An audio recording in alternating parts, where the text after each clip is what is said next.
What's up, guys? It is Sam here from Market Movers, and I know it's been a while since we last did a video, but we've just had a good few things on our plate with the coffee kind of stuff that we've been building out, kind of working on that, and also kind of working on normal jobs as well. We've had a lot of things that have been on our plate over the last few weeks or so. So, guys, I wanted just to touch base today on an issue that is probably affecting most people out there at the moment, whether it's related to your stocks, related to your cryptocurrencies, related to your day-to-day lives. It is affecting you absolutely massively, and it seems like this crisis is only going to get worse. And that is the crisis around inflation and the cost of energy that is pushing up the prices of everyday life. So I'm going to just kind of talk about what some of the factors are without getting too political on the topic, and why this is happening, and how far can this actually go, and how much money are you potentially going to lose from your accounts every week. How much is the cost of living going to go up, especially in Europe, which seems to be at the precursor to all of this. It seems to be the place which will be most affected. So look, guys, I'm just going to get into a few things that are affecting inflation, and hopefully I won't get too political on it, and we'll just kind of examine what the facts are about inflation at the moment, and rather than actually just trying to decipher why and when things will finish or end, or why they're happening in the first place. But we'll just say down what actually is happening and how it's affecting the money that you have yourself.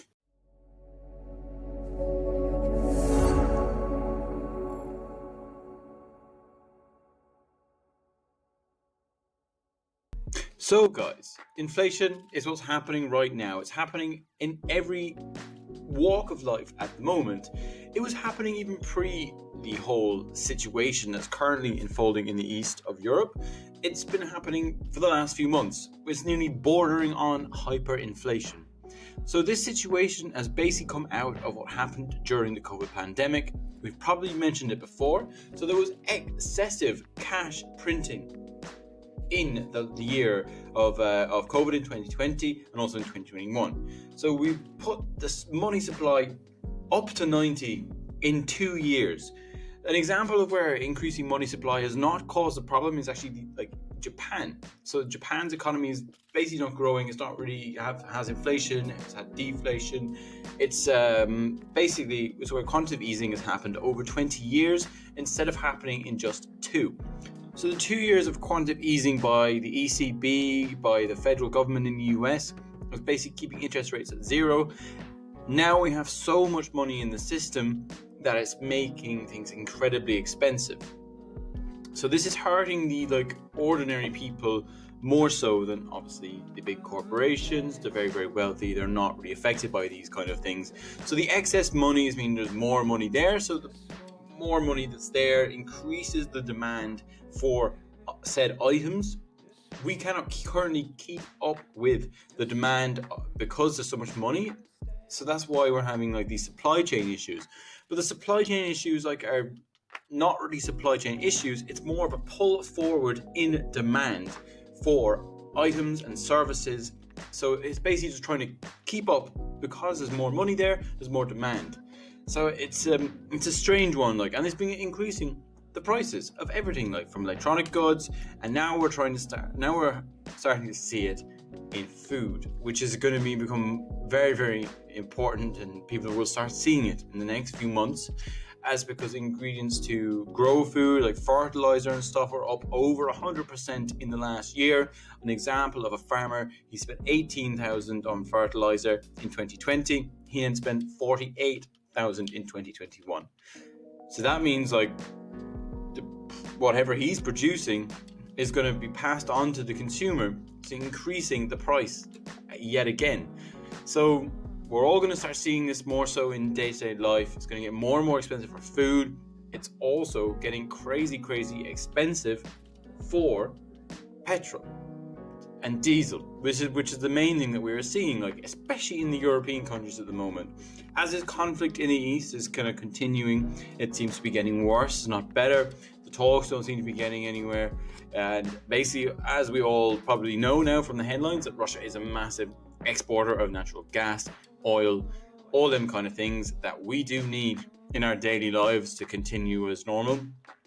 it's going to start pushing up the prices. We're seeing it in Ireland, even just this week alone. Like, I think at the start of the week, you were getting a diesel for, I think it's like 167 to 169. And now you're getting it at, I think it's like 180, 181 in the space of a week, which is quite a significant jump, really. Like, in the space of a week, it's pretty crazy. I think the barrel of oil is basically started around 70 per barrel at the beginning of the year, and now we're already at 110, 113. Obviously, that has been pushed much higher just in the last 2 weeks or so. So it's increased massively in the last 2 weeks due to the conflict that's going on there. And this conflict, like, it doesn't just have effects on natural gas and oil, also has a massive impact on wheat. So if you didn't notice, like, Ukraine and Russia basically do export a massive amount of the world's grain. And so this will now get passed on to the consumers to basically pay more for your loaf of bread. So I heard a report in the UK. So the UK are now expecting and preparing for a £4 loaf of bread by the end of the year. This could be, look, it could be wrong, but it wouldn't be surprising if it is. And also they kind of said they're working their way now towards the £7 pint. We're also seeing here in Ireland, we're also getting massive increases like that as well. So you're seeing this a pint that you're buying every, whatever, on your weekends or whatever, used to be kind of between €4.50, €5 for a beer, and now you're getting it up to, well, it's like €5.56, even more when you're in the Dublin and in the city centres in Cork. So look, this inflation is everywhere. It's hard to see where it stops. The current crisis over in the east, look, there doesn't really seem to be an end in sight for that at the moment. The money supply at the moment is also an issue with the ECB and also the federal government having to raise interest rates to try and bring back that money and make it too expensive for people to be borrowing here, there, and everywhere. And so look, these two crises are basically the main topics and why people are scared and are running out of the stock markets, running out of cryptocurrencies. So in the last week, we saw a bit of a run up in cryptocurrencies. This was due possibly to the sanctions happening on the Russian people. A lot of them may be flooding into cryptocurrencies to try and maintain the value of what they have, because their own currency has basically collapsed due to the sanctions. So 1 ruble was worth something around 20 cents. Now it is 1 ruble is worth 1 cent to the US dollar. So a lot of people were moving over to cryptocurrencies. That was the theory anyway behind it. But now we've kind of seen the sell-off kind of come back again, more fear induced in the market, and you're also kind of seeing it in the stocks as well. So the stocks are getting affected by the fears of how much money is in circulation, the uncontrollable inflation that's out there. It means their earnings are worth less than what they were originally calculated for.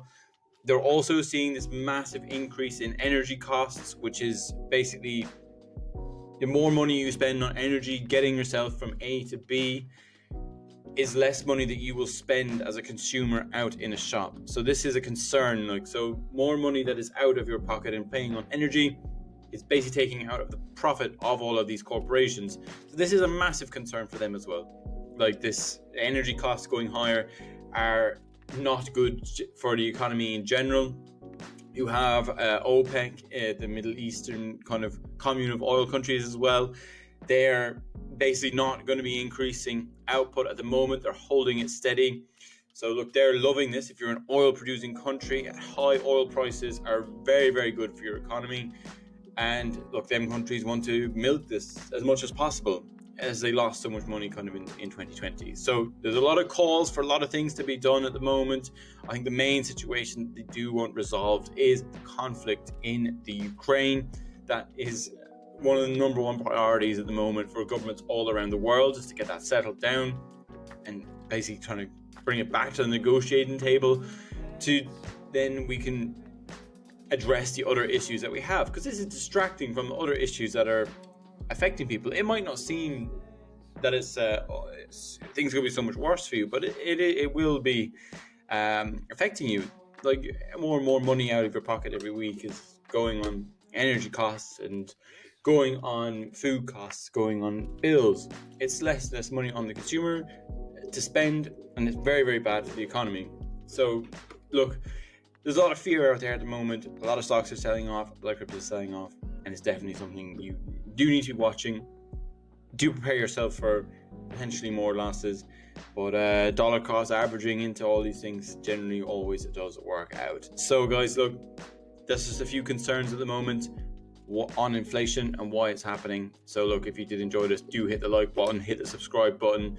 It really does help us out an awful lot. And if you do want to check out our coffee company and 35mm vintage, do check the links down in the description as well, and use the Movers 15 discount code if you are interested in any coffee. So guys, without further ado, I will leave you off and with some concerns that are happening at the moment. Bye bye.